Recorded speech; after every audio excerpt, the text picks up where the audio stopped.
bu gece karanlık. Gözlerimdeki alov yanar bir anlık. Yolu kesenler var ama ben korkmaram. Sonsuz gücüm var, hiç kime yıkılmaram. Her adımda gezer benimle beraber. Karşıma çıkanlar boğuluş edegerler. Benim içimde zehər, bekçe sana karşı. Düşmənlərim susur benim adımdan başka. Savaşan ruhumla hiç kes koyabilmez. İçimdeki zehər hissetsene tələs.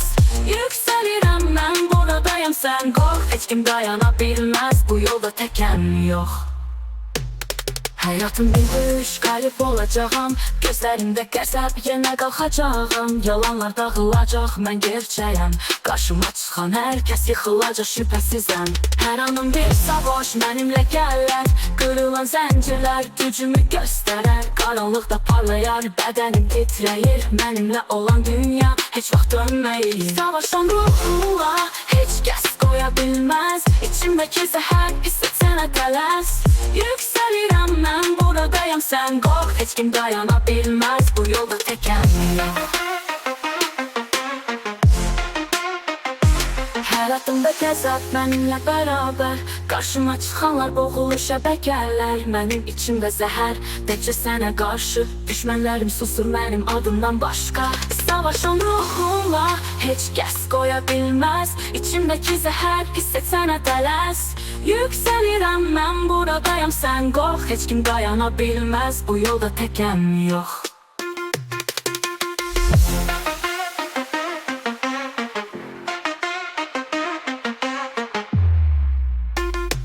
Gözümle yanaram, hiç kim dayanmaz. Düşmənlərim titrəyir, mənim gücümə bax. Bütün sərhədləri yıxaram, bu mənim haqqım. Sonsuz güc içimdə mənimlə qalacaq ancaq. Savaşan ruhumla heç kəs qoya bilməz. İçimdəki zəhər hissetsənə tələs. Yükselirəm mən buradayım sen kork. Heç kim dayanabilmez, bu yolda teken yok. Bu yolda teken yok.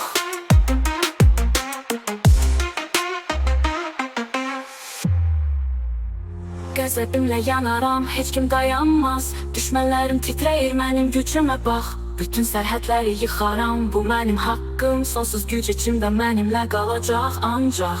Qəzəbimlə yanaram, heç kim dayanmaz. Düşmənlərim titrəyir, mənim gücümə bax. Bütün sərhədləri yıxaram, bu mənim haqqım. Sonsuz güc içimdə mənimlə qalacaq ancaq.